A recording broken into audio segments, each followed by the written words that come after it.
StreamYard.com qui ne sponsorise pas le CCPP ou personne.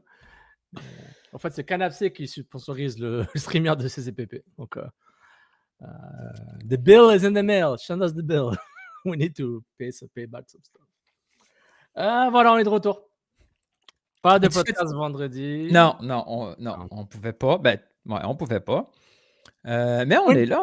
Pour une fois, il prend le blâme collectif. On ne pouvait pas. C'est ça. L'institution. C'est gentil, hein? Ouais. Mais j'ai réfléchi. J'ai dit, c'est tellement pas moi, c'est lui, mais je vais dire on. Et en faisant ça, je viens de dire que c'était toi. Mais les gens ont compris. Avec ton hésitation initiale, les gens se sont dit, ouais, je pense qu'il parle de Sofiane Benzaza, de Coscos Péré Péré. On est là depuis toujours. Et on sera là toujours. Toujours. Même si 3 fois par mois, tu as une crise existentielle. On sera... Sauf, on sera là toujours. J'aimerais juste dire. Toujours. À l'instar de Nilton, j'exprime mes crises existentielles. Nilton les enfuit au fond de ses entrailles, au fond de son âme pour que ça ressorte une fois par année. T'entends éparpillé sur des messages privés, des tweets entre les lignes. Je dis, ok, mais moi, j'ai besoin pour ma santé mentale, j'en ai besoin.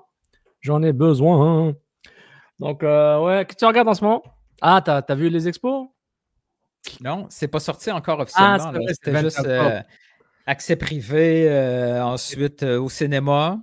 Alec l'a vu. Nilton, honnêtement. Mais moi, j'ai vu DOG, tu sais, j'ai pas besoin de... Non, arrête. Oui, tout le monde a besoin de voir un documentaire ou un film sur... Je me suis mal exprimé. Oui. J'ai pas besoin de voir ça pour comprendre ce qui s'est passé. Oui, comment? Je sais who killed the expose. Ouais, t'as pas besoin de... Moi-même, je suis pas sûr encore. Je vais voir le documentaire pour être biaisé d'un côté, ensuite on aura un débat dessus la fin octobre. Toi, qu'est-ce que tu sais? Qu'est-ce que tu sais des expos? Mettons, qu'est-ce qui a tué les expos? Qu'est-ce que tu es les expos? T'es arrivé... Attends, on recommence. T'es arrivé en quelle année? 95, 96. C'était le début de la fin. Mais c'était en termes de joueurs, c'était la deuxième génération. Là. C'est Degrassi High, nouvelle génération. C'est moins bon. Oui, mais c'était quand même pas Philippe. Moïse. Non, Moïse était entre les deux. Moïse il était entre les deux générations. Je parle de la génération 92, 94, puis la génération. Ouais. Moi, c'était. Comment ça s'appelle? Cabrera? Vidal? C'est Vidal, hein? Vidro, le second base. José Vidro. Cabrera, shortstop. Mike Lansing. Ça a l'air qu'il n'était pas sympathique, lui. Puis il y avait beaucoup de boutons sur les fesses, si tu vois ce que je veux dire. It is what it is. Gruzelanek. Et le. Je trouve pas le. J'ai pas un nom de joueur de foot en. Comment dire? En termes de top joueur, mais blessé souvent. Mais moi, c'était Rondell White. Je suis très fort, mais je me blesse trop souvent. Et en termes de foot, c'est qui? Qui est un joueur qui se blesse souvent? Il doit y avoir plein. Il y a des gens qui crient là. Ah ouais, il y a lui. Mais j'oublie, il y a un joueur de foot qui se blesse souvent. Mais évidemment, Vladimir Guerrero, hein, Vlad, hein, c'est le joueur emblématique. J'aimais bien. Comment il s'appelle Ce qui était bien de Vlad, c'est, je me souviens encore de son premier circuit. Ouais. Une balle dégueulasse à l'extérieur. Il va la chercher. Personne touche à ça. Là. Lui, il t'a la sortie. Pas de gants. Pas de gants. Comment s'appelle le first baseman là, qui était vraiment super pumpé, là? Un Américain gaucher. Cliff Lloyd? Non, c'était un blanc, là. 87, 98, 99, il était aussi de la field, je pense, à un moment. Mais right field, pardon. Mais importe peu. Mais moi, j'ai découvert le baseball quand j'étais à Abu Dhabi ou quand on voyait les reportages. Moi, c'était les Blue Jays. Moi, c'était Blue Jays Braves. Je sais, ça te frustre. C'était 91, 92, 93. C'était le... Attends, ils ont fait un three-peat. 3 fois, hein? Ou un two-peat. Back-to-back ou back-to-back-to-back? Non. Attends, j'ai une question. Est-ce que Expo Blue Jays, c'était comme genre... On s'en crissait parce que c'était 2 ligues différentes. C'est quelque chose qui existe dans la nouvelle génération, Expo Blue Jays. Personne de ma génération. Oui, c'est un peu... À moins que ceux qui sont nostalgiques de base puis ont voulu décider, après le deuil, ils ont voulu suivre quelque chose. Les Blue Jays avant, tu sais, mettons, le lockout, là, puis la grève, puis quand les expos ont tous vont échanger. Personne ne parlait des Blue Jays ici. Non. C'était une autre ligue. Tu es trigger, je parlais pas de ça. Je parle à ce moment-là, parce qu'on est d'accord, dans les années 90, ces deux clubs bisbal étaient la crème de la crème en termes de génération de talent et de garder le talent avant le strike où le talent est parti. Quoique les Blue Jays, les Blue Jays, ils étaient pas bons après, là, comme tout le monde, parce que c'est trop cher en termes de salaire, mais il y avait pas une rivalité, parce qu'ils jouaient, je suis d'accord, la National League et l'American League, c'est comme dire genre Ligue 1 et Ligue 1 et Bundesliga. On va jamais se voir, puis à ce moment-là, il n'y avait pas les matchs. Ça a commencé avec une équipe, là. On voyait une fois une équipe, et là, on était tous énervés parce qu'on pouvait voir au Stade olympique les Reds. On était très, très excités de voir les Red Sox, les Yankees. On s'en tapait des Blue Jays. Il n'y avait pas encore les matchs interligues, là. Surtout pour jouer les matchs. Mais je reviens avec ma question, là. Moi, qui a tué le baseball, sinon? Qui a tué le baseball? Qui a tué les expos? Le complotisme, c'est que mon complotisme en moi, c'était un travail collectif entre le baseball majeur, avec l'ambassadeur Batsili qui représentait tous les propriétaires qui ne voulaient pas que l'expo existe, la grève, ou le lockout, et Brochu. Parce que moi, Samson et l'autre, là, Loria, c'était juste les accélérateurs pour moi. Ce que je me rappelais, c'était les accélérateurs de l'inévitabilité. Et c'était là c'est déjà acté. On est là juste pour transférer la franchise dans quelques années. Mais moi, dans ma tête, c'est le baseball, Claude Brochu et son groupe, et le lockout et l'inaction du Québec Inc. Moi, c'est comme ça que je le vois. Un peu comme les Nordiques, mais en moins intense. Non, les Nordiques, ça a été direct. Les Nordiques, c'était au but qui voulait un casino à Québec. En moins intense. Non, puis lui, il a vu le deal, puis il est parti. Non, mais c'était à l'interne. C'est quelque chose qui vient de l'interne. C'était pas... Il y avait le baseball qui voulait, OK, on y va là. En plus, le dollar américain, etc. Mais explique-moi, c'est la faute à qui? Qui a tué les expos? L'économie? La naïveté québécoise devant un mirage. Tu sais, les Québécois, malheureusement, à chaque fois qu'on voit un étranger, he's the best shit. Tout le temps le best shit. Pas tous les étrangers, Nilton. Non. Écoute, là, quand quelqu'un arrive puis te promet de la bullshit, qu'on l'aime, cette bullshit-là. Je me souviens, là, quand la première fois que Loria a été présenté dans les médias, c'était le sauveur ultime. Là.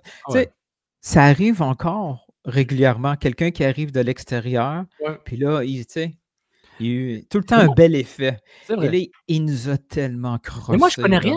Les politiciens, les partisans. Il était marchand d'or. Lui, il faisait dans le fond, il a utilisé la même crosse avec les arts. Il l'a fait dans le sport. Il achetait bas ou il achetait genre quand ça valait rien au pied. Puis il réussit à le vendre au gros prix. Oui, mais ça, c'est 90% des...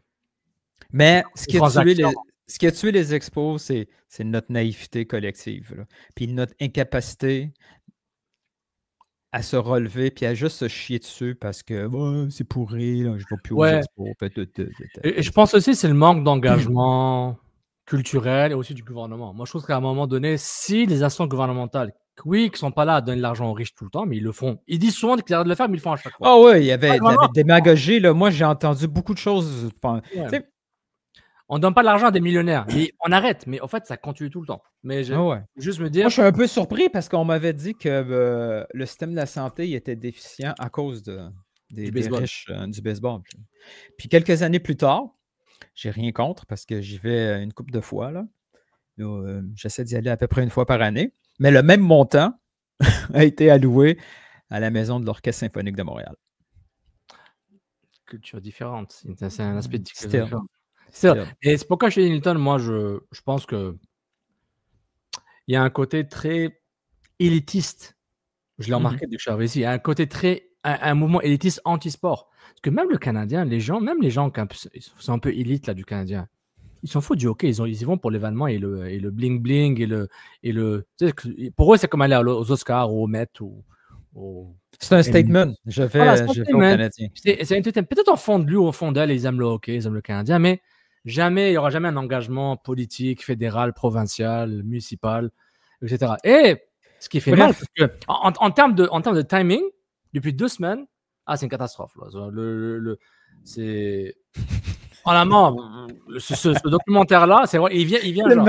Il vient nous faire mal encore plus. Viens. Boum! Viens. Attends, tu veux la Coupe du Monde? Non. Tu veux un camp de base? Non. Tu sais, mais, hey, j'étais un méga fan de base. Là. J'avais hâte souvent. Moi, mon rêve, c'était de... Moi, j'avais vu les Canadiens gagner la Coupe Stanley.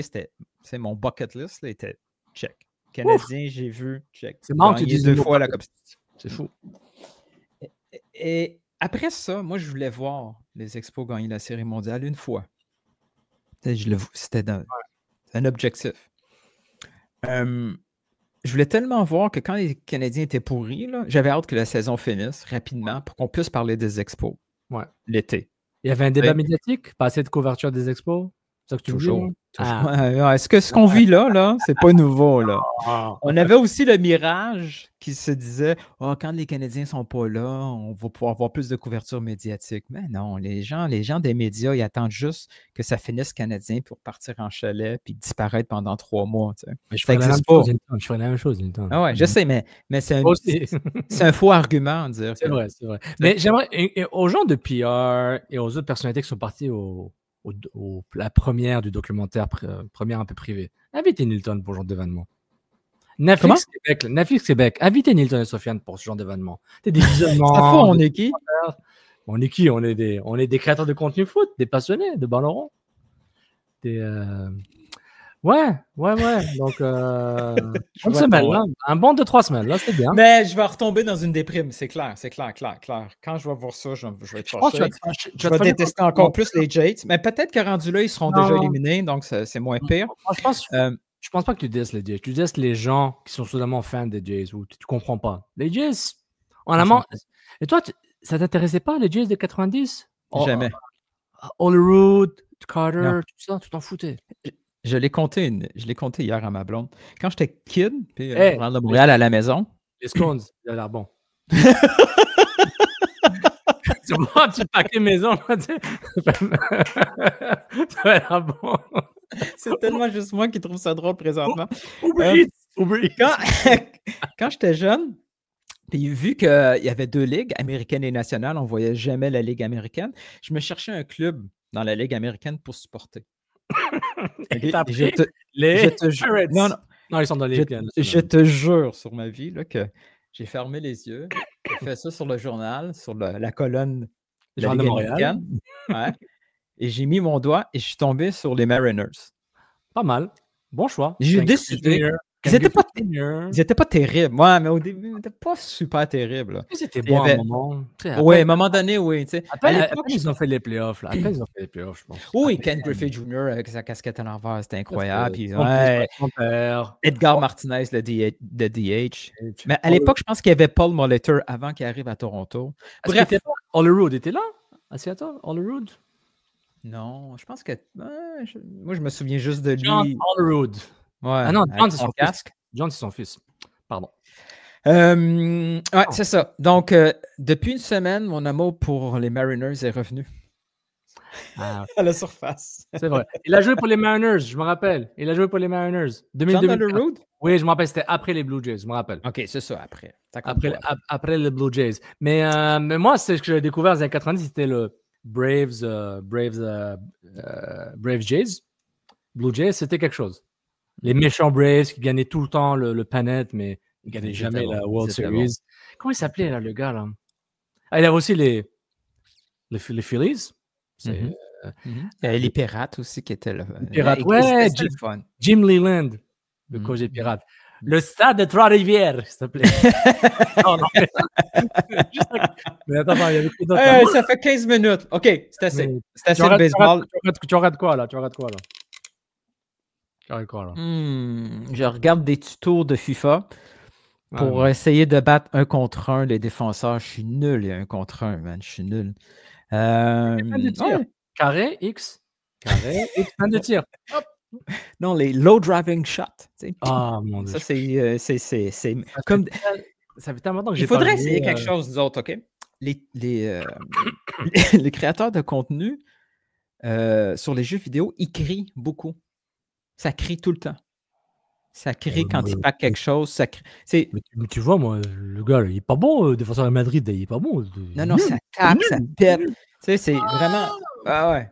Il nous faudrait un équivalent de Rami. Adil Rami. Ouais. Un ancien joueur qui joue à FIFA. Rudiger, avec des bips, là, mais il est nul. Qui pourrait être comme ça, dégueulasse en termes de langage, là? Le langage ou cru? Disons sans gros mots, mais cru. Ah non, lui. Non, les gros mots, il en donne. On est au Québec, là. C'est très. Au Québec, ici. C'est très clérical. C'est très propre. Je sais pas, on va penser à ça pendant le jingle. Là. On y pense maintenant. Un joueur qui pourrait faire des live Twitch en mode intense, sans gros mots, Nilton, qui pourrait le faire? Ali Jarba, serait mon. Ali Jarba, mais il faut qu'il non, il faut une grosse personnalité. Non, elle est gentille. Mais non, il faut quelqu'un à côté de lui pour lui parler. Tu sais, moi ou toi, on est à côté, bien. Allez, tu le provoques, tu sais, tu parles. Qui était? John Lemniatis? Mais il faut les faire parler. C'est tous des. John Lemniatis, mais il faut les faire parler. Ouais. John Lemniatis, ouais. Philippe, s'il parlait français. Ouais. Il serait dégueulasse. Tu sais, je pense à lui régulièrement, là. 16 minutes d'intro, toujours pas de. Ah ouais, c'est long. Qu'est-ce que je regarde, moi? On va tellement chicaner. J'ai commencé saison 2 de Kaiju No. 8, un animé japonais. J'ai pas eu le temps de regarder ça de façon sérieuse. J'étais un peu distrait. Donc, moi, j'écoute plein de séries québécoises. Fait que même si je t'en parle. Dommage. Je vais googler ça. Là. Avant le crash. Ah non. Ça dit rien? Le crash aérien, le crash de la bourse. Ah, incroyable. Avant le crash. Attends. J'ai vu une série. C'est récent, 2022. Ouais. Il y a un gars qui ressemble à Vincent Détouche. C'est pas lui, non? Éric Bruno. Non, c'est pas Éric Bruno, c'est pas Vincent Détouche. Ça fait référence. Il y a un gars qui a un nom iranien ou arabe, là. Mani Soleimani. Ouais. De plus en plus. Avant le crash, c'est bon.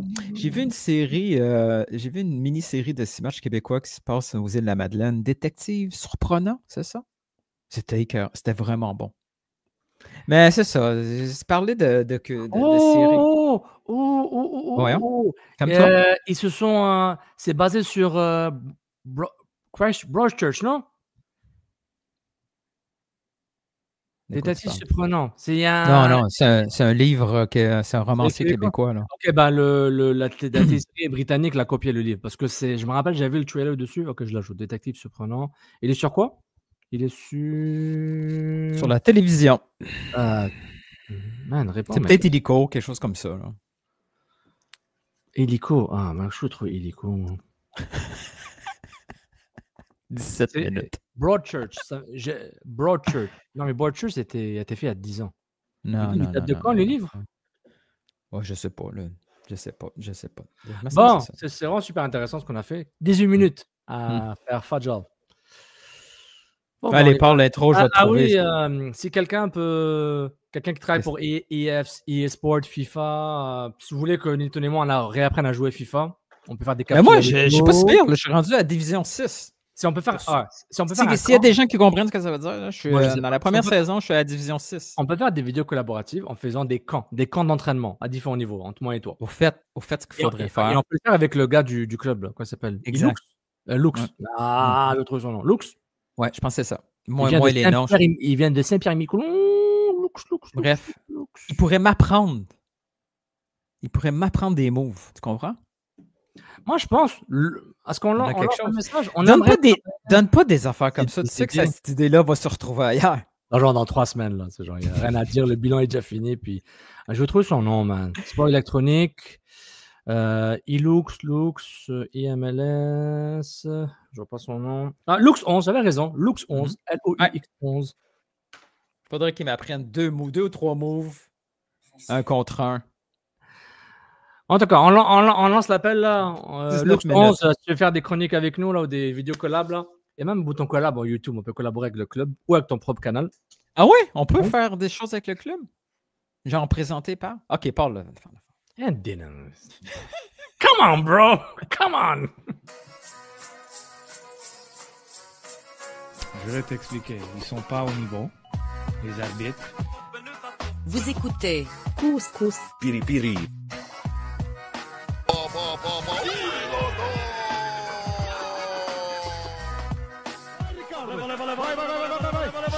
Je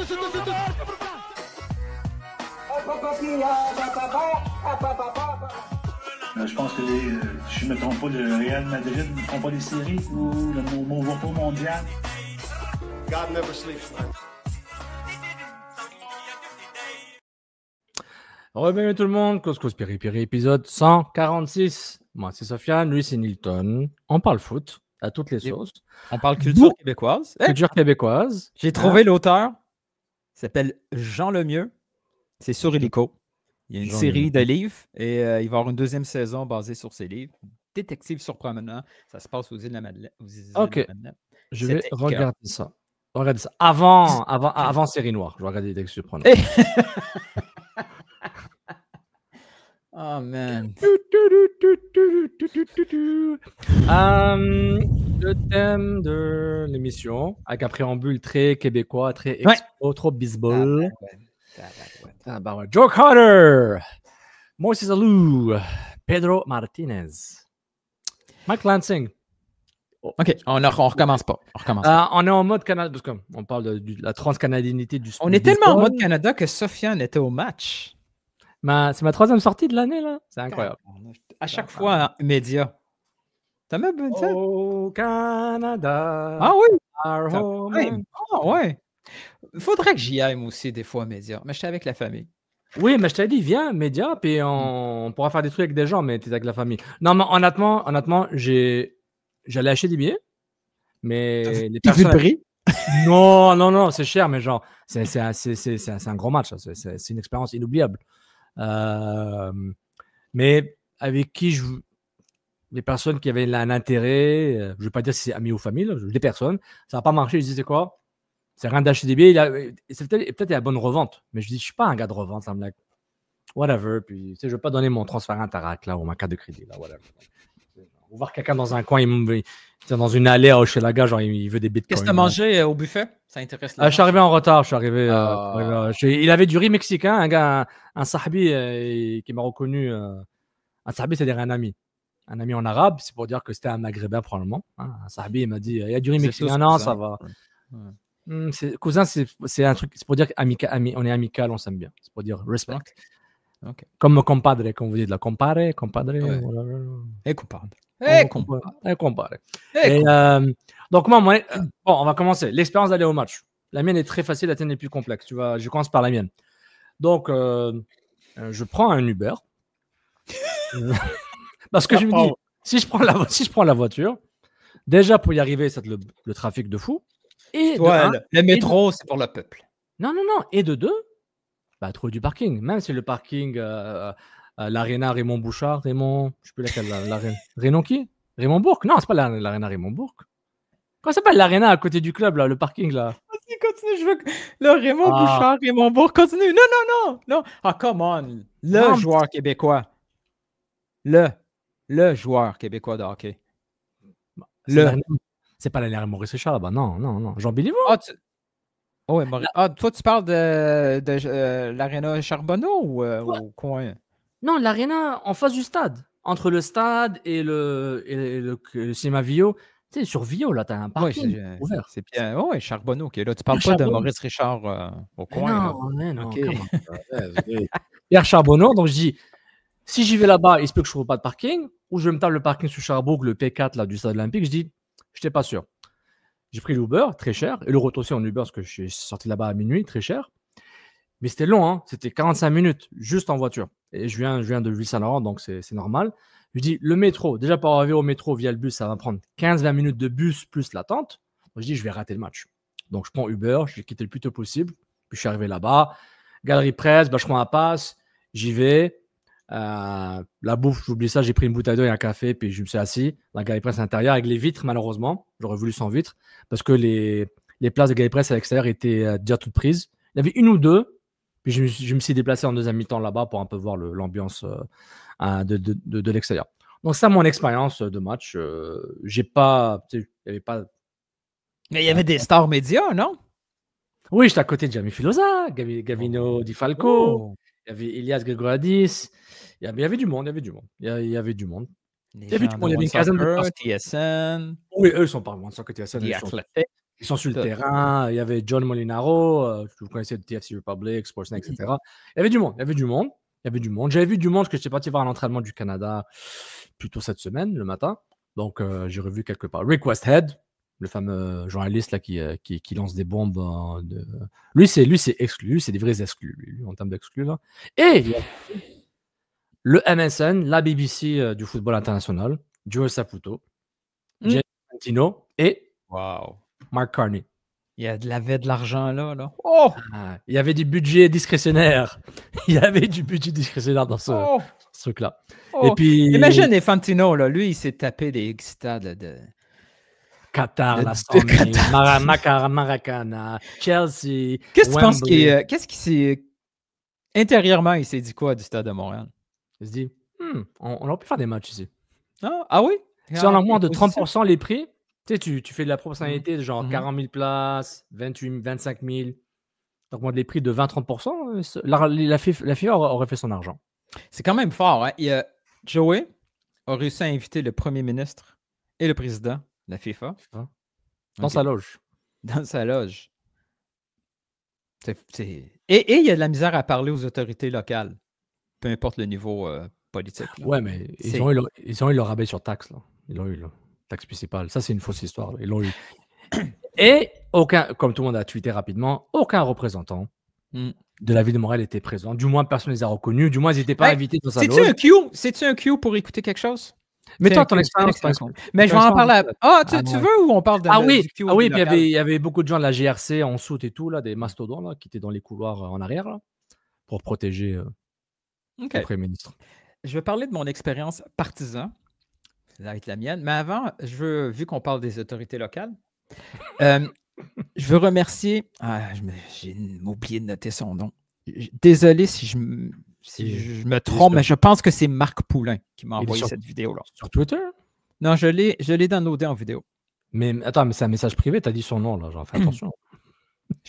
Non, c'est pas un message privé, c'est une réponse à un tweet. Là. Je pense qu'on doit changer de sujet maintenant. Il y a une annonce énorme, là.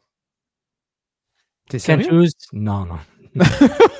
Jeff Corton et Ken Hughes ont prolongé le contrat. Donc, si tu veux, on peut en parler. On peut en parler si tu veux. Alors, voici la vidéo que Marc Poulain m'a envoyée concernant le sujet de la présence des camps d'entraînement à Montréal. Il y a quelqu'un qui a posé une question je pense que c'est le responsable de la ville pour ce qui a trait les événements sportifs. C'est un conseil d'arrondissement et c'est une vidéo qui vient de un des réunions d'arrondissement du plateau Montréal, je pense. Ouais. Donc, c'est un petit clip de 3 minutes. Écoutons. Est-ce qu'on réagit sur image ou on y va à 3 minutes là? Tu décideras. Ton humeur décidera ce que tu vas te fâcher. Vas-y. De la Coupe du Monde. La presse nous apprenait que la ville de Montréal avait refusé de débourser 600 000 $ afin d'accueillir une équipe de la Coupe du Monde en 2026. Compte tenu qu'on aurait pu avoir une équipe majeure, telle l'équipe de France ou d'Angleterre, pendant plusieurs semaines, avec toutes les retombées positives que cela aurait pu avoir pour Montréal, considérez-vous que cette décision fut une erreur? Combien Montréal va-t-elle débourser pour la course cycliste l'an prochain? Alors, merci beaucoup, M. Poulain, pour votre question. Non, ce n'est pas une erreur d'avoir fait ce choix. C'était vraiment un choix éclairé. On a effectué à la Ville de Montréal une évaluation des coûts estimés à recevoir cette activité, cet événement à la Ville de Montréal. Ça aurait coûté quelque 600 000 $ aux contribuables montréalais. Mais comme la Ville, aucun match ne sera joué, n'est pas prévu à Montréal. Et comme cet événement n'était pas vraiment accessible au grand public, on trouvait que le rapport coût-bénéfice n'était pas au rendez-vous pour le contribuable. Donc, on a décliné de dépenser ces sommes-là pour cette activité bien pointue. Pour votre deuxième question, la contribution de la Ville de Montréal aux Mondiaux du cyclisme 2026 sera d'approximativement 3,9 millions.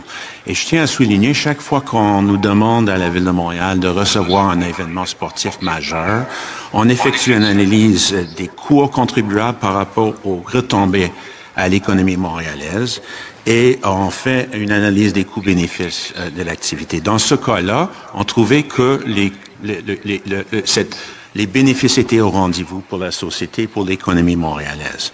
Pour ce qui est des matchs, de recevoir le FIFA, de dépenser 380 millions de dollars pour 6 matchs de soccer, on trouvait pas que c'était au rendez-vous. Alors, étonnamment, il y a une certaine candidate à la mairie de Montréal, Madame Martinez-Ferrada, qui déplore cette décision de la Ville de Montréal, qui pense qu'on aurait dû dépenser, avec les paliers supérieurs, un total de 380 millions de dollars pour recevoir 3 matchs de soccer. Nous trouvions que ce n'était pas une décision qui aurait été responsable au niveau financier, économique. Alors, c'est la raison pour laquelle nous avons décliné de dépenser ces sommes faramineuses pour recevoir 6 matchs. Je mentionne ça parce que c'est dans le contexte de la question du camp d'entraînement pour le FIFA. Donc, c'est ça l'orientation que nous avons prise et nous sommes convaincus que les Montréalais sont d'accord avec ce choix-là, en pleine crise d'itinérance, en pleine crise de logement, dépenser des centaines de millions pour 6 matchs de soccer. Ce n'est pas une bonne idée, selon nous. Merci. Donc là, il passe de 3 matchs à 6 matchs. Au début, il y avait 6. Après, il va de 3 à 6. OK. Je dis, on a réussi. Dans ma tête, on aurait pu avoir 6 matchs. Tu me dis qu'on aurait pu avoir 6 matchs. Mais c'est encore pire. Mais c'est. Tu veux comment il a droppé à la fin l'argument des magots là, de enjeux sociaux, dépenses d'argent. Ouais. Mais la dépense dans les enjeux sociaux, là, ils disparaissent quand c'est, mettons, un événement qui ont trouvé que ça valait la peine. Là. L'événement de cyclistes, là. Ça va régler les camps d'itinérance en face du centre Nutrilé. Ça va créer 15 bâtiments de logements sociaux. Pourquoi l'argument pour défaire le 600 000 $ n'est pas valide pour défaire le 4 millions? Quand il dit qu'il a fait des analyses bénéfices-coûts, ils ont demandé, leur seule analyse, ils ont demandé s'il allait avoir des événements publics. Ils ont dit non, ils ont reçu un courriel, fini. C'est pas une analyse, là. Non, ça c'est pas vrai. Une analyse, c'est faux. Là. Ensuite, est-ce qu'on peut voir, rendu là, démontrez-moi qui fait ces analyses bénéfices-coûts? C'est pas lui, là. Il n'y a pas les compétences. Je suis allé voir. C'est un ancien journaliste. C'est un ancien journaliste qui s'est impliqué dans la communauté. Ouais. Je suis étonné un peu par sa logique, parce que pour un journaliste d'investigation, je dis qu'il aurait plus de rigueur dans ses arguments. Parce mais attention, je veux pas être méchant sur les journalistes parce qu'ils font une job très importante. Okay? J'ai rien contre lui. Hein. Mais ils font une analyse de base. Là. Ils font ressortir les sujets, puis ils vont ouvrir la porte aux experts. Eux, ils n'ont aucune expertise là-dessus. Ils passent d'un sujet à l'autre. Là. Donc, moi, ce que je déplore, c'est que lui, il a décidé que pour Montréal, ce 600 000 $ n'était pas valide. Pas nécessaire. Et moi, ce qui me fait mal, Nilton, je suis d'accord avec toi, c'est que la question de M. Poulain, au début, je ne suis pas sûr qu'il a mentionné la Coupe du Monde. Mais ça a toujours été. Mais à chaque intervention de la ville, ça finit par la Coupe du Monde. On n'allait pas payer 6 matchs, 400 000 pour 6 matchs, mais ce n'était pas ça la question. C'est fini, la Coupe du Monde ne viendra pas, à moins d'urgence. Il n'y a même pas eu de débat tant que ça au fait que la Coupe du Monde n'est pas présentée à Montréal. Il n'y a pas eu tant de débat que ça parce qu'on savait qu'au niveau du timing, c'est fini. C'était foutu parce qu'on n'avait pas les installations, on n'avait pas le stade olympique. Il n'y avait pas ce qu'il fallait. OK? C'est déjà un sujet clos. Le vrai sujet, il tasse. Puis, et ensuite, pour attaquer la compétition, l'autre parti politique avec Mme Soraya Martinez. Soraya, on se prend le prénom. Là. Excuse-moi, je ne vais pas dire Martinez ou Fernandez, je ne me rappelle plus.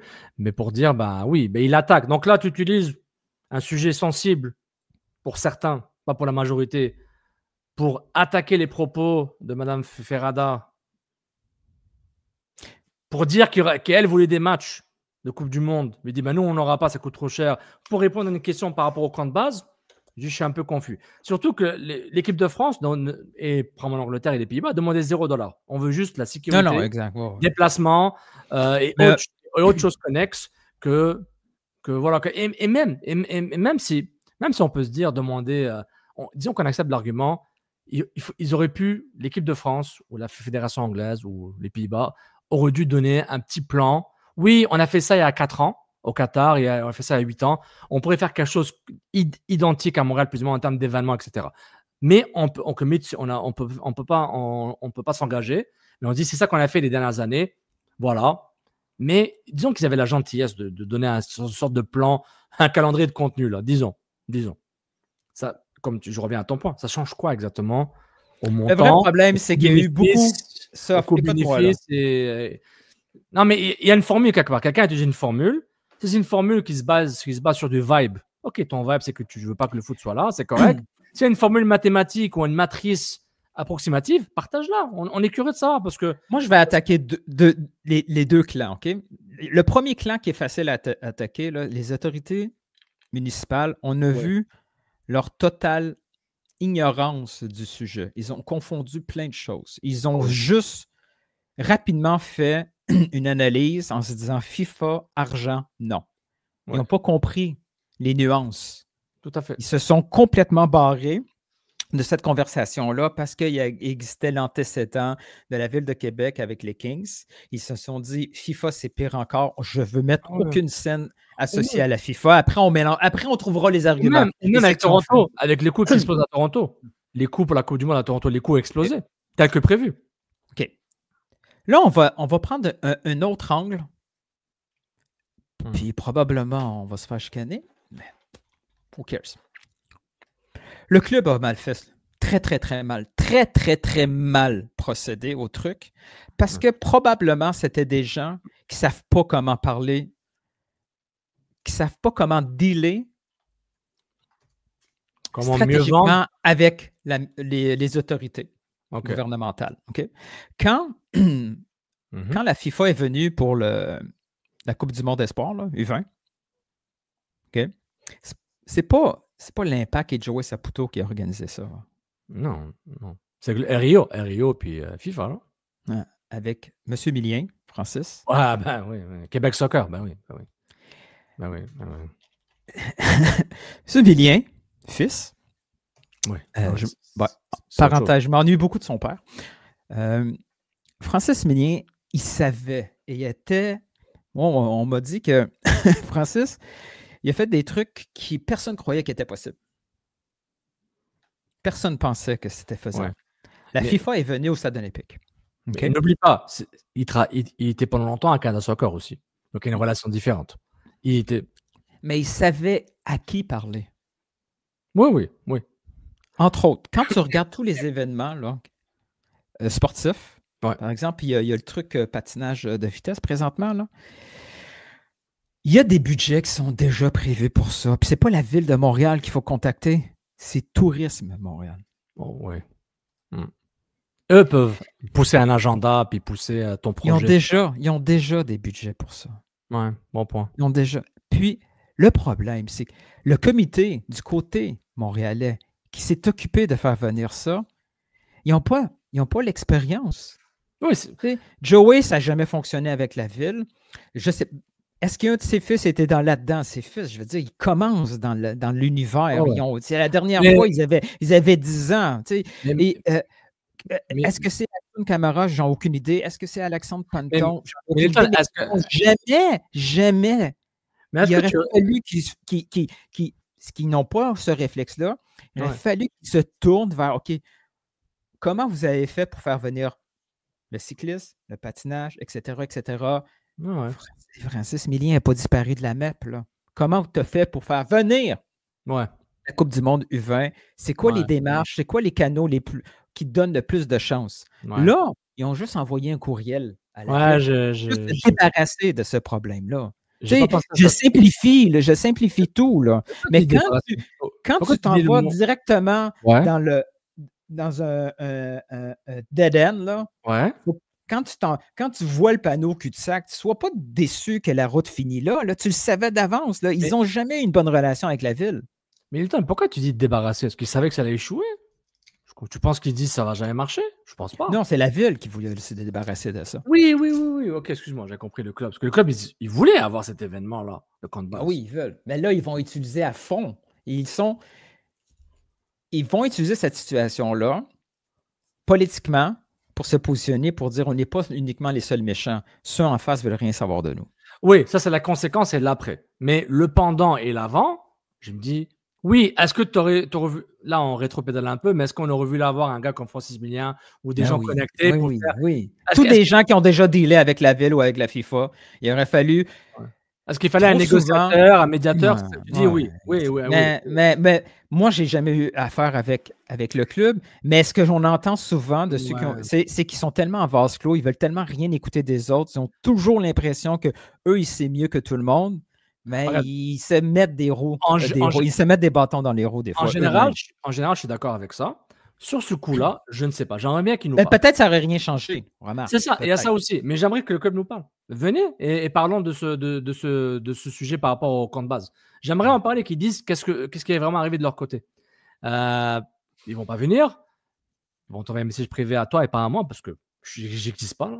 On est deux. Là, tu sais. Et puis voilà. Moi, ce qui m'a... Ouais, non, c'est un bon point. Moi, le truc vraiment qui... À force de réécouter ça, comment il dit ça, Monsieur Norris, il dit c'est un choix qu'on a fait, qu'on est pas mal sûr que les Montréalais sont d'accord avec. Bon, c'est vraiment une affirmation très très générale. Là. Tous les Montréalais sont d'accord avec ça. Ouais. Genre Montréal qui a trois clubs de foot professionnels. Oui, mais est-ce que tous les Montréalais sont pour la venue de la Coupe du cyclisme, le patinage? Est-ce que les Montréalais veulent la francophonie tant que ça? On peut faire ça une fois par 2 ans? Le jazz. Une fois par 2 ans, non? Bon, le jazz, ça change quoi? C'est le même jazz, là. Oui, mais ça, je le dis souvent. Une fois que la décision est prise, après, on cherche les arguments. Oh, ouais, exactement. Et on a la confusion totale. Bon, pour revenir au match, justement, OK? Moi, quand je suis arrivé à ce match-là en tant que partisan, là, j'ai fait « Oh, man, ça m'a tellement fait encore plus mal de dire... » Je suis excité par voir un match amical Canada-Australie, t'imagines? Il y avait du rouge partout. Oh là là là là. J'ai jamais vu autant de merch Canada Soccer de ma vie. C'est fou, là. Ah, ouais. En 5 ans, comment le brand a explosé. Le stade était rouge. Non, mais c'est toute une machine. En tant qu'on riait de Canada Soccer pendant des années, c'est une machine. Les Voyagers, là, les gros du supporters, les Voyagers qui sont là, c'est une machine. Et c'est là que je déplore qu'il n'y a personne de la politique locale. Ouais. Que ça peut être... Il y a eu le premier ministre, mais au niveau provincial et municipal, peut-être en tant qu'amateur privé, je veux dire, mais pas nécessairement assez d'influence pour faire changer les choses. Quelqu'un qui vit ce qu'on a vécu ce vendredi soir, là. Il ne peut pas dire que Montréal ne mérite pas ça, puis Montréal n'était pas heureux. Il m'a dit « Oh, mais il y avait beaucoup de touristes. » Encore plus, dans mon sens. Encore plus dans mon sens. Mais la vidéo d'RDS avec Mark Carney qui demande la carton, c'est iconique, ça. J'ai pas vu. Moi, j'ai pas vu. Mais non, j'ai trouvé. Elle est sur les réseaux sociaux. À un moment, il demande un carton jaune, il se lève à côté de Joe et sa photo de Gianni, puis il fait jaune, jaune, jaune. Il se lève là. Mec, c'est Football Heritage. 100%.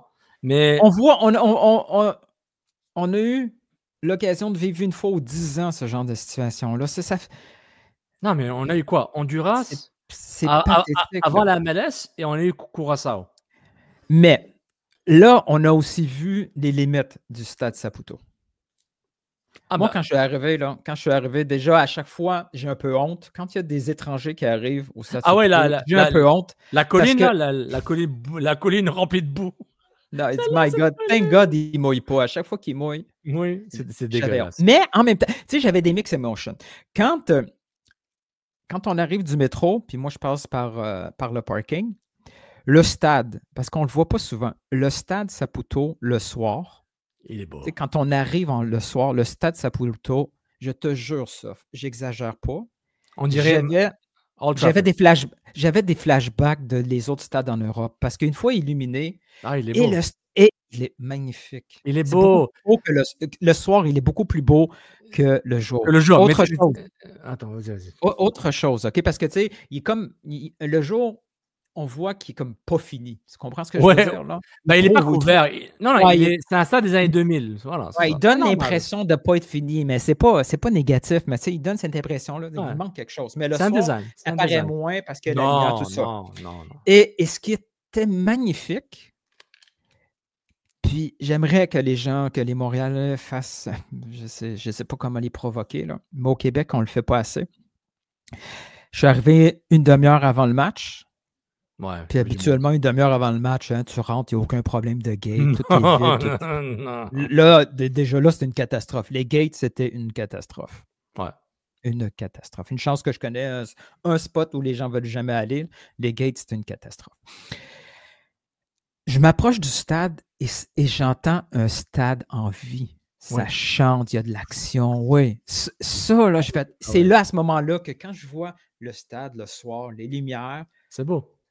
Le son qui sort du stade, j'arrive de Benfica, puis c'était pareil. Tout est amplifié. Non, je suis d'accord. Moi, j'y étais, j'étais genre, je suis allé marcher dehors. Après, on m'a dit, arrête de marcher, parce que tu n'avais pas le droit de marcher hors de la galerie presse.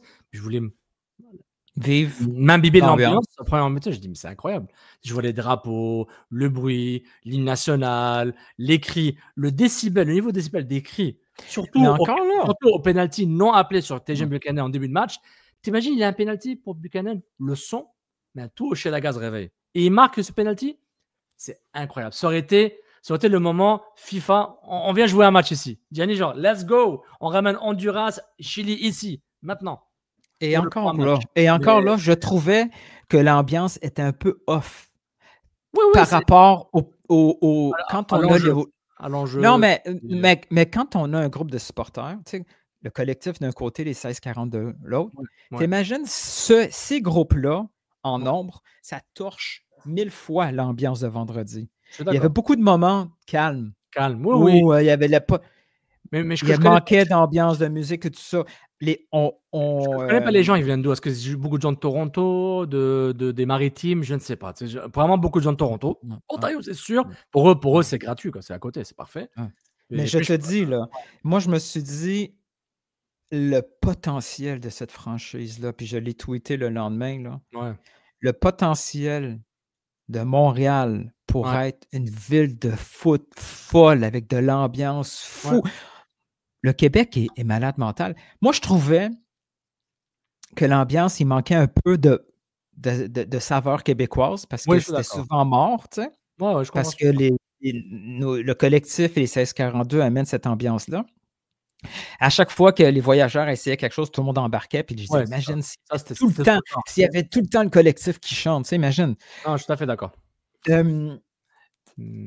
Malgré tout, juste pour finir ce point-là, malgré tout, j'ai lu un article, je pense que c'est dans The Athletic, qui disait que l'ambiance de Montréal, elle était une coche au-dessus des autres matchs à Toronto ou qu'il y a eu ailleurs, à Vancouver. Et pourtant, je trouvais qu'on n'était pas si hot que ça par rapport à ce qu'on est capable d'être. C'est ça que je voulais dire. En regardant le match, j'étais en première mi-temps encore. Je regarde ça, puis je me dis, si Montréal avait des matchs de Coupe du Monde, ce serait top 10 ambiance Coupe du Monde. Top 10, et je suis gentil, j'ai pas dit top 5. Je suis gentil. J'ai dit, s'il y a juste des fans locaux, qu'il n'y a pas des fans du Chili qui du Chili, des fans chiliens de Montréal, des Ivoiriens, des Algériens, juste des gens des alentours Montréal, Québec, peut-être Ontario, ce serait une des ambiances les plus top en Coupe du Monde. Et la preuve, c'est les Ligues des champions de la CONCACAF, comme le stade olympique a explosé. T'imagines? On l'a vu au Robillard, Toronto, c'est à Saint-Laurent. On l'a vu, ces différents types d'ambiance. C'est hétérogène, mais s'ils se regroupent ensemble autour d'une Coupe du Monde, c'est la T'imagines un stade de 45 000 personnes comme ça. Tu repimp le stade Saputo, OK? Un jour, là, dans 10-15 ans, je ne sais pas. Là, imagine, tu as un 40 000 places. Pour jouer des matchs comme ça. Et même MLS, tu sais. Des matchs comme ça, le feu là, qui s'installe. Là, les autour, là, sur Sherbrooke et Vio, t'entends ça exploser. Ça serait magnifique, magnifique. Comment ça se fait que collectivement, on ne voit pas le joyau qu'on a, qu'on n'a pas les investissements autour pour faire ça? Pourquoi on est pris dans des chicanes entre le propriétaire et la ville? C'est un point précédent. Il manque un rassembleur. Il manque quelqu'un ou une entité qui dise, ou c'est peut-être une entité qui existe au sein du club, ou des personnes qui rassemblent, que chacun mette un peu l'eau dans son vin, qui laisse son l'ego est blessé, on passe à autre chose pour rassembler tout ça. Et oublie l'ambiance États-Unis-Allemagne, Coupe du Monde féminine 2015 au Stade Olympique. C'était fou. C'était fou. Oublie et les Galaxy Beckham, Stade Olympique. Exceptionnel. Oublie CONCACAF.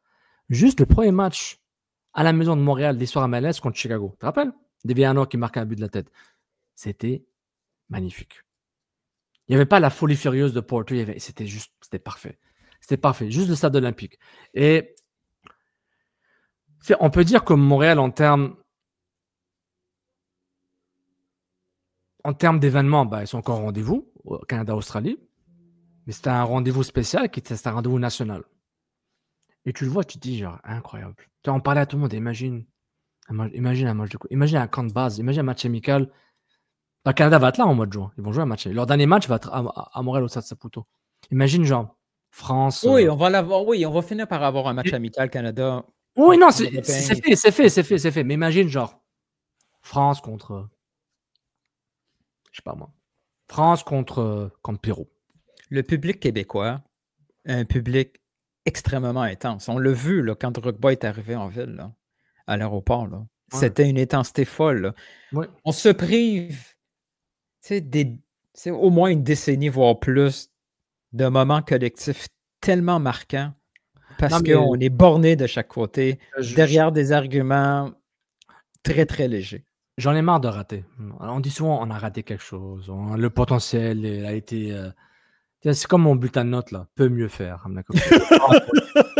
C'est l'histoire de la ville, quasiment. Peut mieux faire, effort à fournir. Mets plus attention. Plus de détails dans tes explications. Je me dis, à un moment... Tu sais, mais ce match, c'était tellement... Je dis, ah, putain, il y a Buchanan, il y a Jonathan David, il y a Eustache sur le banc. Quand Choignard rentre pour Saliba, la foule a explosé, man. T'as vu l'explosion de décibels, là? Saliba qui sort, Choignard qui rentre. C'était incroyable. C'était émotionnel. Tu sentais vraiment l'émotion dans le stade. C'était quelque chose. Chaque action, l'arbitrage, les bagarres, merci Richie Laria, tout le temps, Waterman, les Australiens qui jouaient le jeu, c'était magnifique. Malgré la défaite, c'était une expérience incroyable. Incroyable. Je comprends qu'à un moment, je sais pas c'était quoi le deal avec Canada Soccer et Toronto. Ils étaient obligés de jouer bien au fil tout le temps là, sous John Herman. Il y avait un truc là de contrat, je pense. Bon, mais c'est pas bon non plus pour Toronto. Il va y avoir une fatigue là. Il faut. Oui. Et puis, un vendredi soir là. On a été chanceux. On a été chanceux au niveau de la température et tout. Là, il faut dire. Là, c'était une soirée magnifique. Là. On va voir ce soir là, les Colombiens à New Jersey. Je pense que les enfants vont prendre off pour l'école demain, là, mercredi. Là. Mais c'est... Bon. Et puis, attends, j'aimerais juste dire, je vais commencer par la fin. Là. Les conférences de presse des deux entraîneurs, des deux sélectionneurs, en allemand, je vais juste confesser, Tony Popovic. Alors, Sid, ça c'est pour Sid, là, parce que Sid, on a... Juste après que Tony Popovic parle, le sélectionneur de l'Australie, Tony Popovic, le sélectionneur d'Australie, quand il s'adresse aux médias, puis après Jesse Marsh, juste après, quelques minutes après, le gars, on dirait le Tony Robbins des sélectionneurs quand il parle. Il parlait d'un calme, d'une prose simple, mais remplie d'émotions et remplie de tact et d'intelligence intellectuelle. C'était vraiment, je peux t'écouter longtemps, vas-y, parle, continue. Fais un speech, parle-nous parce qu'il était très intéressant. Et Jesse Marsh, j'étais assis là, au même endroit où j'étais en 2012, là, quand je l'entendais parler au Stade Saputo après les matchs ou durant les conférences de presse, je dis, Jesse Marsh, 2012 il était là, puis je le vois en 2025, puis c'est le même gars. Motivation, il répond aux questions. Il répond aux questions qu'on n'a pas demandé. Je le vois là, genre, peut-être 2012, man. Je vois Jesse Marsh, là, le rookie, qui vient à peine de finir de jouer là, puis là, il est en train de parler, le process, on va y aller à fond. Il dit, ah oui, Olé aussi va jouer, va titulaire le prochain match. Il y avait de très bonnes questions par tout le monde, là. C'était vraiment intéressant. Puis, tu voyais je veux pas de machin avec le club, genre. C'est une saison qui est pas très bonne. On avait un football très différent. Même si c'était la sélection, c'était le football. Ça allait vite, hein? Ça allait vite. Même si c'était le football 2015-2016, Drogba, Bernier, Rocock et tout ça, j'aurais eu le même feeling pour dire, ouais, ça c'est du foot international. Comme dit, mais c'est normal. C'est du haut niveau. C'est le haut niveau. C'est différent. C'est pareil Mais- quand tu regardes un match de Ligue 1 puis après tu écoutes l'équipe de France. C'est différent. Il y a tout le temps un écart, dépendant de ta perception. Mais c'était quelque chose. C'était beau. Mais c'est compliqué. Hein? Le foot international, les écarts se sont tellement rétrécis et c'est compliqué de jouer contre une équipe disciplinée et organisée défensivement. Oui, bah, Si tu n'as pas un génie, génie dans un bon jour. Non, mais on va y arriver à ça. Regarde, les Australiens, si on parle du match, après les trois premières occasions du Canada, le coach a fait.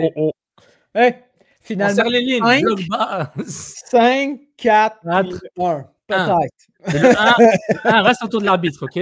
Tu cours avec l'arbitre. Mais ce qui est important, c'est 5. 5, puis après, on met les 4 entre les 5 comme 5, ça, OK? Et pas de ligne, je veux rien voir. Je veux pas voir de gazon vert entre les lignes. Puis, ils sont pris. Ils sont pris à 3-0. Ils disent, non. On arrête. No match. Comme dirait l'arbitre, après chaque faute qu'il a vue pendant le match, no match. No mas. Andale.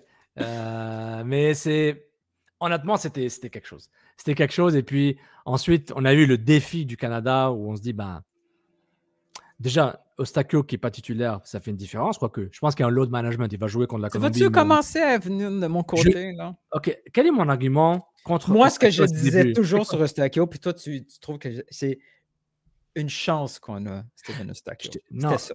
Au début, je dis nanana. Après, je dis non, c'est vrai. Mais je t'avais dit que défensivement, dans un milieu à 2, je trouve que. Un milieu à 3 était bien avec Herdman.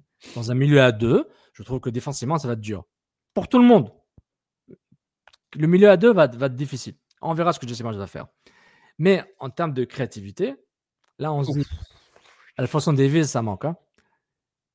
Parce qu'il avait dit à un moment, Jesse Marsh, il a dit qu'il le mettrait ailier déjà. Il a dit. Il va le mettre ailier. Donc, il a besoin de ce dernier 30 mètres pour faire la différence. Ali Ahmed, bien. Ça n'a pas été un. Non, ça n'a pas été. Mais tu sais, c'est un bloc bas. Tu sais, un bloc bas, tu as besoin.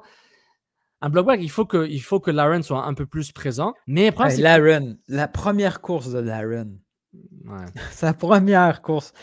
Je regarde à côté de moi, il fait ouf, c'est lent ça. Ouais, il est un peu lent. Mais dans la surface, il est bien. Mais dès que Buchanan lançait des ballons, il y avait du danger. Mais c'est pas assez. Et quand j'ai posé la question à Jesse Marsh, je dis là, tu as l'embarras du choix en termes de deuxième choix avec David. Tu as Jonathan David, mais là, tu as 3-4 attaquants disponibles qui ont tous. Soit ils jouent la Ligue des Champions, soit ils jouent en Europe. C'est fou, quoi. Villarreal, Union Saint-Gilloise et la Liga. Non, la Belgique. Ils jouent en Belgique, hein? La Reine maintenant? Ils jouent en Belgique maintenant. Non. Où est-ce qu'ils jouent la Reine? En Belgique ou en Espagne? Ah, je suis con. Vas-y, continue. Donc, il y a juste ça, puis il a répondu à la question, oui. Feyenoord, excuse-moi. Feyenoord. Ah oui. Excuse-moi. Et puis, Jesse Marsh avait répondu, genre, oui, il y a des défis par rapport à ça, mais d'autres sélectionneurs qui me parlent, ils aimeraient avoir la profondeur. Cette sélection n'a même pas d'attaquant. Moi, j'en ai 4. Puis il avait dit clairement, Promise David, pour moi, is an impact player. C'est-à-dire, tu l'as entendu quand il dit ça? Ouais, je sais. Un peu déçu de cette réponse-là. C'était ma question. Oui, content, c'est moi. Il a dit impact player. Ça veut dire, genre, tu es sur le banc, tu rentres. Mais est-ce que Promise David, en début du match, va être aussi efficace qu'en fin de match? Je ne pense pas, parce que les Australiens sont plus fatigués, ils sont un peu plus stressés sur les nerfs. Mais à voir. Mais tout un athlète sur le terrain, quand il est rentré, il faut. Quand tu vois sa taille et son poids, je vois la combinaison de taille et poids, je ne comprenais pas sa vitesse. Wow, il accélère vite. Putain. Puis il bougeait bien. Puis je le voyais, la Ligue des Champions, Union Saint-Gilloise. C'était bon dribble, bon de la tête, vraiment. Mais quand tu le vois sur le terrain, c'est d'autres choses. C'est quelque chose. Mais là, Jesse Marsh, il arrive à un point tournant. Puis il le sait. Il sait qu'il est bloqué. Il ne peut pas changer sa stratégie. Il peut changer de formation peut-être. Mais là, il dépend de Bombito. Il espère que Bombito soit prêt pour la Coupe du Monde. Ça, on va voir. C'est Waterman, Fougerola avec Cornelius. C'est à voir. Mais il n'a pas le choix. Et là, on parle d'un Anglais de 28 ans là, qui viendrait peut-être. Qui a un grand parc canadien. À voir.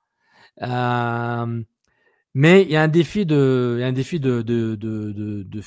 différence de qualité technique. Parce que dans un bloc bas, Ismaël Koné, il était très bon, Ismaël Koné, très bon match, là, honnêtement. Bon match, pardon, d'Ismaël Koné. Mais si tout le monde va jouer un bloc bas contre le Canada, en général. Non, pas à la Coupe du Monde. À la Coupe du Monde, à moins qu'ils jouent contre une sélection plus forte. Ça va être ça, non? Ils sont dans le pot 1, donc il y aura un groupe quoi, Canada, Allemagne, Algérie. Ouais, il n'y aura pas de bloc bas là. Non. C'est possible. Mais en tout cas, si tout le monde joue bloc bas, ils auront des défis pour créer des chances. Que Jonathan David, il joue numéro 10 en ce moment. Il recommence le David de Herdman où il doit être le milieu de terrain offensif.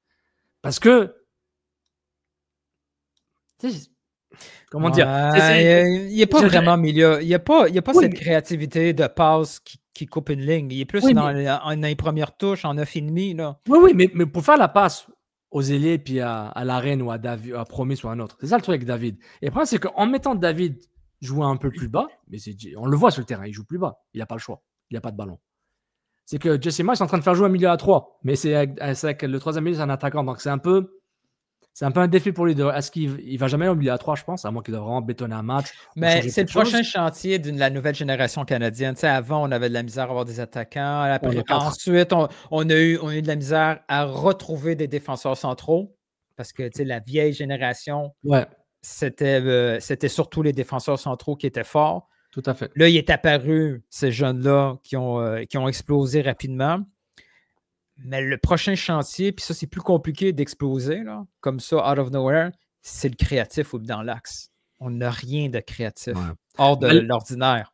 On a des joueurs formatés un peu, jouer simple. Je ne dis pas qu'ils ne sont pas capables de créer de l'offensif, mais avoir cette folie-là de créativité au milieu, justement, quand tu te retrouves devant deux lignes bien structurées, on pourra, à moins de trouver un arrière grand-père, un Brésilien, Argentin.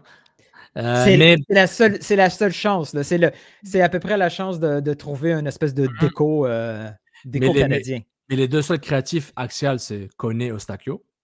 Les plus créatifs. Les plus créatifs.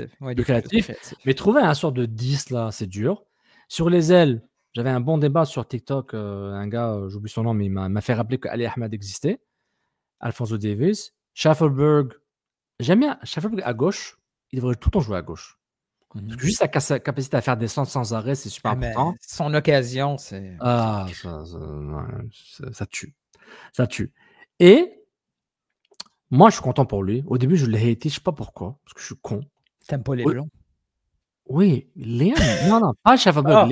Liam Miller. Il a eu 3 séquences où genre, wow, c'est quoi ça? Ouais, lui, c'est un peu la rédemption après sa grosse blessure, là. Pauvre lui, man. Lui, c'est different gravy, comme on dit. He's different gravy. Il est pas mal intéressant comme joueur. Donc, justement, c'est le défi, comme Herdman. Il va faire confiance à ses vétérans. Il aura une certaine envie de stagner un peu. Parce il faut qu'il part avec son bâton de pèlerin puis nous trouver un créatif au milieu. Il nous en faut un pour débloquer. Ou peut-être une façon de jouer différemment. Ou genre, centrer les ballons vers David et Laren et Promis. C'est ça qu'il faut faire. Non, c'est trop prévisible. Oui, mais avec le volume, tu en as 2. Moi, je pense que les titulaires, c'est David et Tani. Je pense que dans le 4-4-2, c'est bon. Dans le 4-4-2. Ouais, c'est un 4-4-2, disons. Là. Ça va être David et Tani. Je vois pas de doute. Si Tani, Buchanan, à Villarreal a une chimie incroyable, il va le garder. Et puis, c'est le côté gauche. Je pense qu'il va aller Ali Ahmed parce que genre il est repli défensif. Il cherche des joueurs qui font... Dans un 4-4-2, il faut que tes milieux excentrés soient des latéraux en termes de défense. Il faut qu'ils défendent. Il faut qu'il y ait un repli. Donc, c'est ça le truc. Il est un peu lié avec sa formation, c'est normal, comme tous les autres. Hein. Dans un 4-3, il aurait eu des défis aussi. Mais, waouh! Il n'y a pas si longtemps que ça que ce débat-là n'existerait pas. J'aime juste dire. J'ai vu Sofiane faire une pause après 1 heure où on a parlé juste du Canada, puis il s'est dit shit, wow, on a parlé du Canada comme si c'était Algérie, Portugal, France, Allemagne. Hein? On a les débats, Tony Kroos et Moussiala, ça marche pas. Mais il faut changer ça un peu là. Leroy Sané, je suis pas sûr s'il va être titulaire parce que son pied gauche, il a un exit. Ouais, Thuram en équipe de France, c'est de la merde, non. Plus jamais. C'est un ailier gauche avec l'Inter Milan, c'est quoi ça? Mbappé, est-ce qu'il est taille patron, capitaine? Hein, qu'est-ce qui se passe? Xavier Simon, qu'est-ce qu'il fait à Tottenham? Il baisse au niveau des Pays-Bas. Barouette, hein? Ça, c'est Team Canada. Maxime Crépeau, j'étais content pour lui. OK, alors, on va finir là-dessus parce que j'avais un autre sujet, mais il va prendre trop de temps le prochain sujet, puis on va se le garder pour un autre épisode. Fais un tease. J'ai un hot take sur Eustáquio. Ah, vas-y. Tu veux que je le dise tout de suite, mon hot take? Tu veux pas qu'on l'attende à plus tard? On aura le temps de faire ça vendredi? Ok, on y va. Vas-y. Oh, pas grave, pas de problème. Vendredi, Inch'Allah. Ou peut-être, ouais. Ou jeudi, ou comme vous voulez. Ouais, vendredi, en plus, on va voir le match. Cet épisode-là a été enregistré avant Colombie. On va voir Eustáquio. J'ai une idée en tête pour Eustáquio. J'ai quelque chose ici, là. La cabeza. Une cabeza, j'ai quelque chose ici pour Eustáquio. J'ai une superbe idée. Nilton. Le but, je l'ai revu 1000 fois. OK, le but de l'Australie. Bah, c'était une séquence d'erreurs individuelles. Ouais, mais tout peut s'expliquer, sauf, honnêtement, Sigurd, juste kick the ball out, man. Oh, ça, oui. Il n'aurait jamais fait ça dans une autre situation, je comprends pas. Oui, mais lui, il arrive à la fin d'une... Mais ce ballon-là, Crépeau, il n'est pas censé l'apprendre. Non, ça va trop vite. Il fallait qu'il commette... Non, c'est vrai, peut-être Crépeau. Est-ce que Crépeau a crié à Sigurd, dégage là? Je ne sais pas. Mais déjà, je vois les haters, Waterman. Mais le mec, le fait que le gars ne l'a pas dépassé, rentré dans l'axe, c'est déjà un miracle. il l'a contenu. Le gars a fait son centre, puis voilà. Parce que le gars, il n'a pas calculé Waterman. Il dit, c'est le gars qui n'est pas trop rapide. J'y vais, je coupe vers là. Mais c'est vrai, c'est ça que tu fais. Puis, ouais. C'est ça que tu fais. Mais non, ça arrive. On verra. Un tir cadré. 1-0. Ouais. Den Sakla sera titulaire contre Colombie, c'est pas mal sûr, je pense. Ouais. Et, j'aurais voulu que. C'est vrai, il est obligé de faire jouer Saliba. Parce que je pensais qu'il mettait Saliba pour le côté québécois. Là. Il le considère comme dans son top 15 de chez Mars. Mais si Saliba est connu, il fait un peu du marketing populiste. Mais au fond, il n'a pas le choix. Parce qu'il fait confiance à Saliba.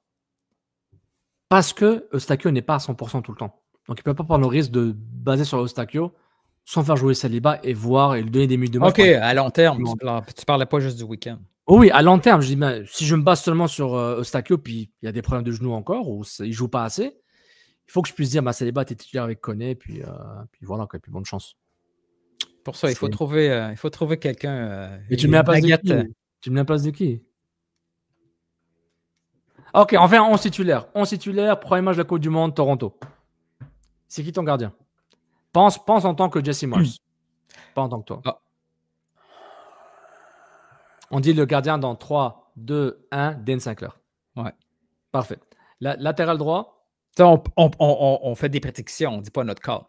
Non, nos prédictions, on est Jesse Mars, on le connaît. Voilà. Latéral droit, Nico Sigurd. Non, Alistair. Ah oui, je l'ai oublié, il est blessé.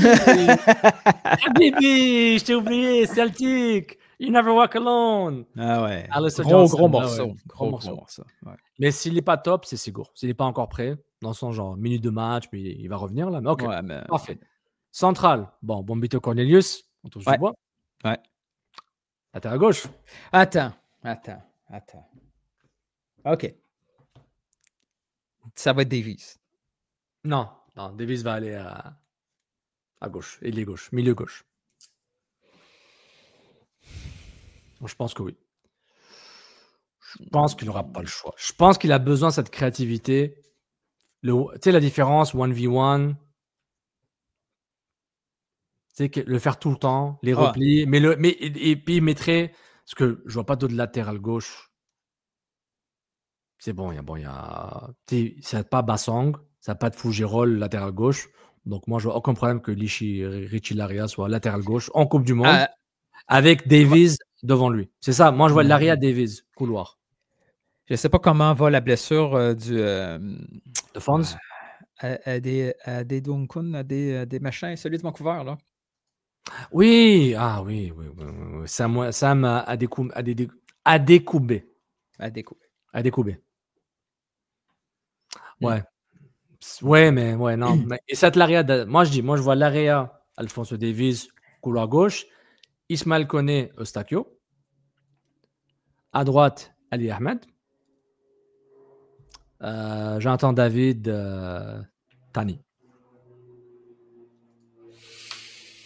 Tani ou l'Oasewi. Ouais. Ouais, ça va tourner autour de ça. Mais ouais. Ouais. J'ai pas inventé la roue, là. C'est rien de spécial. Ouais, ça va être pas mal ça. Ça va être pas mal ça. Bon, mais sauf. Bah voilà. Tu auras écouté mes propositions culture québécoise. Puis vendredi prochain, on va parler de Stack. Et d'autres choses. Hey! Oh! Tu reçois les emails de la MLS pour dire les infos sur les matchs. Ah, c'est Decision Day. Ah, c'est bien. C'est quand Decision Day? Le 25 mars 2025, là? C'est ça le Decision Day? Nous, le Decision Day, c'est quand? Avril? C'est quand on a décidé de faire le trade pour Vrioni. Tout s'est décidé là. C'est là. Ouais. C'est comme, oh shit. T'as aimé mon petit tableau de la fin de semaine là, avec les DP? Instagram, t'as pris tous les DP par club et les statuts là, puis t'as fait, c'est joli. C'est visuel. Les gens voient, on est beaucoup de travail à faire. Hein? Mais Atlanta, là. Oh, ça fait. Atlanta, c'est ça. Atlanta, c'est l'exception qui explique la règle. Qui confirme la règle. Okay. Mais l'autre côté, il y a aussi Cincinnati. Hein?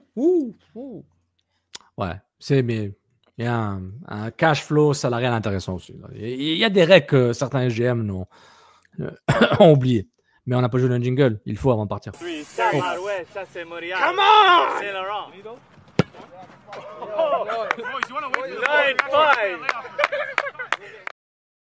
Yeah, c'était cool. Ouais, on n'est pas déprimé du tout là.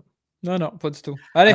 Likez, abonnez-vous, partagez, on veut des vues, parce que là, on va revenir aux 1000 par épisode, là, minimum, parce que ça fait un bout, là. Puis c'est pas facile d'avoir 1000. 1000, il faut les mériter, puis vous travaillez fort. Ouais. Et dès que tu arrives à 1000, arriver à 2000, c'est plus facile. Mais tu sais quoi? On est le meilleur podcast, pas de studio. Ouais, c'est vrai. Est-ce que Tony, son podcast, qui est en studio, mais ses intervenants sont souvent par streamer, est-ce que ça compte comme... Au prix qu'il a payé, son studio, ça compte dans les podcasts avec studio. Pourquoi on attend? Pourquoi on a du hate comme ça? C'est toi c'est toi qui as parlé, j'ai rien dit, moi. C'est le meilleur podcast, pas de studio, c'est tout ce que j'ai dit. Là, on va recevoir un message de Ballers Run, ils vont se fâcher, là. Et Canapé, ils vont se fâcher. On va se fâcher contre nous. Je veux pas de DM, là. DM Nilton, là. Je veux rien savoir. J'aime ça, là. Quand ça va trop bien, c'est plate. Allez, ciao! Allez, ciao tout le monde. Ciao!